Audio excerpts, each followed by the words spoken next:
Sungguh terang mentari memancarkan cahayanya, hingga kini indah pemandangannya. Mereka semua memberikan persembahan dari kelimpahannya, tetapi janda ini memberi dari kekurangannya. Saya Pastor Petrus Suharjono SJ menghaturkan kepada Anda sekalian salam kasih hati kudus Yesus dan berkat Allah yang Maha Kuasa, dalam nama Bapa dan Putra dan Roh Kudus. Amin.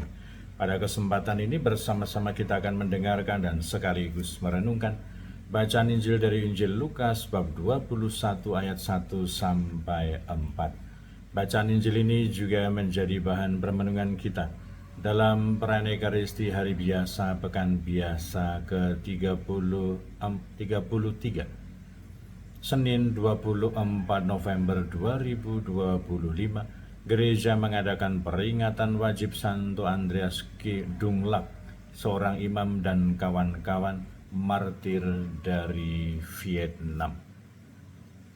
Di bait Allah tatkala mengangkat muka, Yesus melihat orang-orang kaya memasukkan persembahan mereka ke dalam peti persembahan.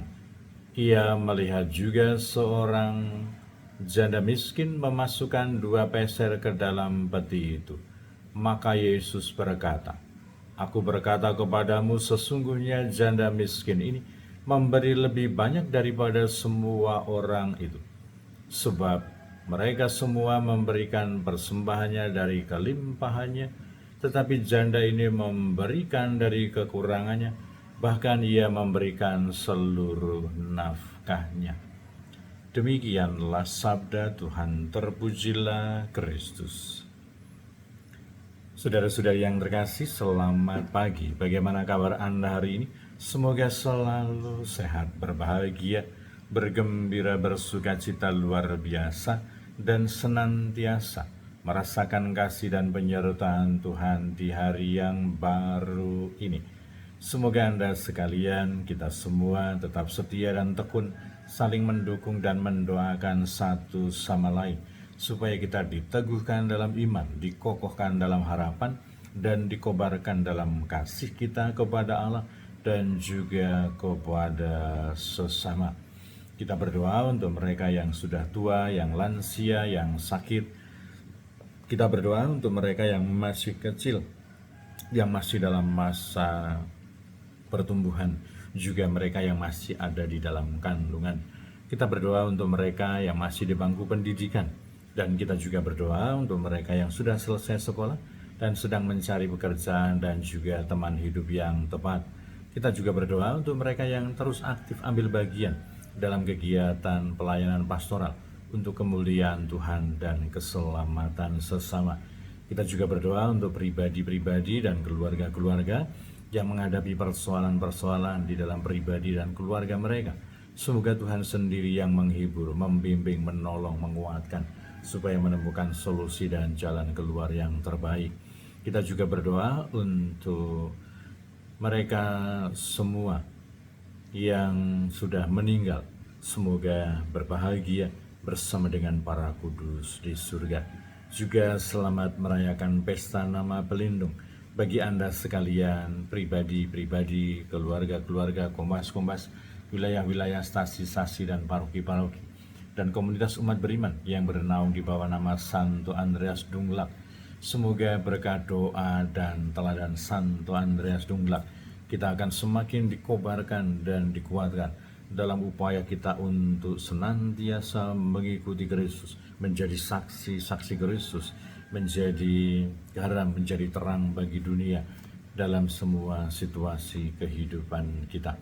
Dan kiranya nasihat yang disampaikan, yang diberikan oleh Yesus ketika dia sedang berada di bait Allah, dan dalam waktu itu ada momen mereka mempersembahkan, memberikan persembahannya, dan kemudian Yesus mengatakan kepada mereka, sesungguhnya janda miskin ini memberi lebih banyak daripada semua orang itu, sebab mereka semua memberikan persembahan dari kelimpahannya, tetapi janda miskin ini dari kekurangannya.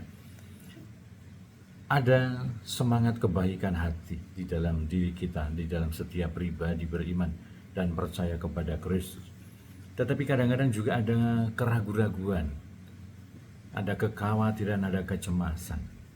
Kalau saya memberi, padahal saya juga belum sangat luar biasa, belum sangat berkelimpahan. Tetapi semoga belajar dari semangat atau spirit janda miskin ini. Meskipun mungkin kita belum berkelimpahan, kita belum memiliki lebih seperti yang kita harapkan, kita tetap berani untuk mempersembahkan apa yang kita miliki, diri kita, hidup kita kepada Allah untuk kebaikan sesama dan juga kemuliaan nama Tuhan.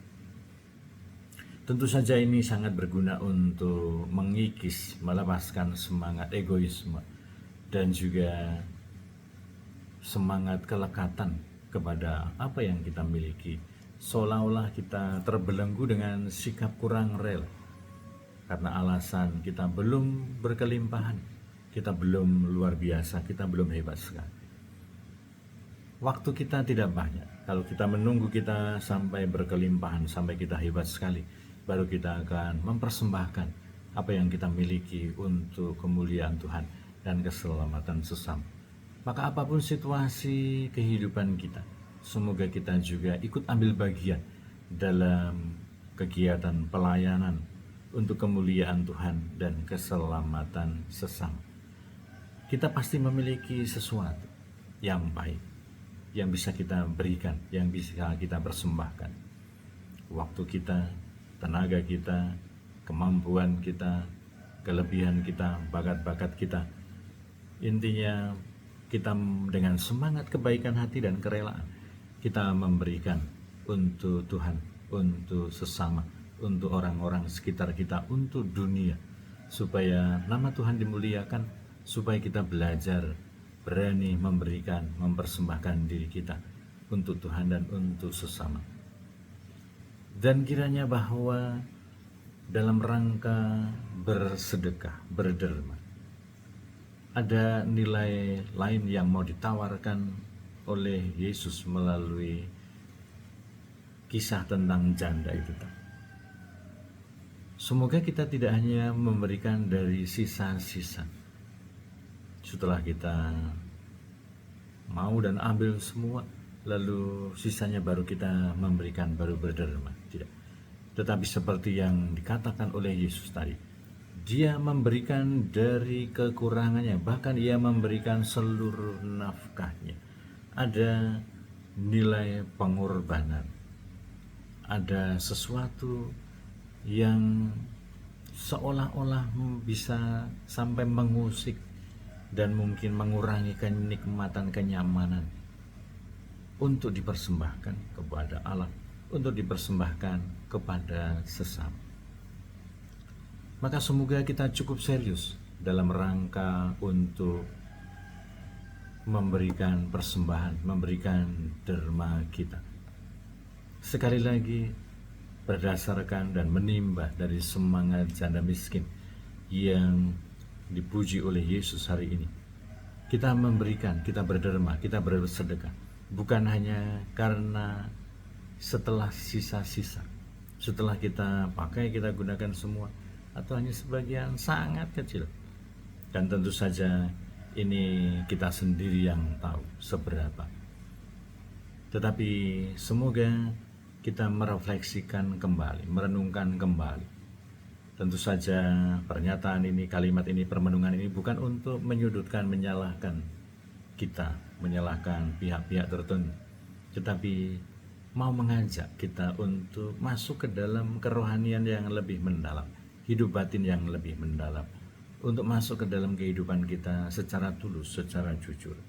Apakah saya punya semangat kerelaan dan kebaikan hati? Bukan hanya sekedarnya saja, tetapi dengan sebuah usaha dan perjuangan yang cukup serius, sekali lagi untuk kemuliaan Tuhan dan juga untuk keselamatan sesama, keselamatan dunia, kebaikan orang-orang yang ada di sekitar kita supaya nama Tuhan semakin dimuliakan. Berkat Allah yang Maha Kuasa dalam nama Bapa dan Putra dan Roh Kudus. Amin.